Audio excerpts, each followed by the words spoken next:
Praise the Lord. இன்றைய சிந்தனைக்கு கதை ஒன்றை கேட்போமா? அந்த கல்யாணத்துக்கு வந்த அத்தனை பேரும் வாயார பாராட்டினாங்க. அடடடடா, என்ன மாதிரி சாப்பாடு! என்ன இவ்வளோ கிராண்டான கல்யாணம்! ராஜா வீட்டு கல்யாணம் மாதிரி இருக்குதுப்பா. நம்மளோட வம்சாவளியிலேயே இப்படி ஒரு கல்யாணத்தை நான் பார்த்தது இல்லை. அட, இப்படி ஒரு சாப்பாடை சாப்பிட்டதே இல்லை அப்படின்னு எல்லாரும் பாராட்டினாங்க. ஆமா, மோட்டிலி அக்கா தன்னுடைய ஒரே பொண்ணுக்கு இவ்வளோ கிராண்டா கல்யாணம் பண்ணி வச்சாங்க. அவங்க கணவர் அவங்களையும் அவங்க பொண்ணையும் நிராதரவா தள்ளிட்டு, இனிமேல் நீங்க என் கூட இருக்காதீங்க அப்படின்னு வெளியே திருத்திட்டார். அது மட்டும் இல்ல, அவரும் அந்த பகுதியில இல்லாம அவர் வேற இடத்துக்கு போயிட்டார். தான் கணவரால தள்ளப்பட்ட அந்த மோட்டேலி தான் மகளை கூட்டிட்டு எங்க போறதுன்னு தெரியாம அந்த பாலம் கிணறு இருந்த அந்த கிரவுண்டு கிட்ட வந்தாங்க. அங்க வேற எந்த எலிகளும் இல்லை. அங்க ஒரு வலையை தோண்டி அவங்களும் அவங்க பொண்ணு இருந்தாங்க. பாதுகாப்பான இடமா இருந்தாலும் உணவுக்கு வழி இல்லை.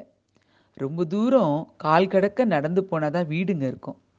தான் பொண்ணுக்கிட்ட ஒரு முறை இல்லை 10 முறை சொல்லுவாங்க, அம்மா வெளியே வந்துடாத, தயவு செஞ்சு வந்துடாத, அம்மா வந்துடுறேன்னு சொல்லி பொண்ணை விட்டுட்டு தனியா போய் அங்க தூரமா இருக்கிற அந்த வீடுங்கள்ல போய் ஏதாவது உணவு எடுத்துக்கிட்டு வருவாங்க.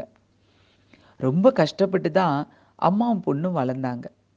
அந்த நேரத்துல தான் அந்த கிரவுண்ட்ல ஏதோ பில்டிங் கட்ட போறதா அவங்களுக்கு தோணுச்சு. காரணம், திடீர்னு அளவெடுத்தாங்க, ஏதேதோ நடந்துச்சு. உடனே உஷாரா பக்கத்துல இருந்த காம்பவுண்ட் சுவரை தோண்டி அந்த பக்கமா வலைய இது பண்ணிக்கிட்டு அங்க போயிட்டாங்க கொஞ்ச நாளைக்கு. இந்த கிரவுண்ட்ல ஒரு பிரம்மாண்டமான ஒரு ஹோட்டல் வந்துச்சு. ஆமா, அந்த பகுதியில 7 ஸ்டார் ஹோட்டல் ஒன்று வந்துச்சு. பிரம்மாண்டமான அந்த ஹோட்டல் வந்த உடனே அதோட கிச்சன் பகுதியில் இவங்களோட வலையை தூண்டிக்கிட்டு வசதியாக வந்து செட்டில் ஆயிட்டாங்க. இப்போ அந்த கல்யாணத்துக்கு முழுக்க முழுக்க அந்த ஹோட்டல் சாப்பாடுங்க தான் பரிமாறப்பட்டது.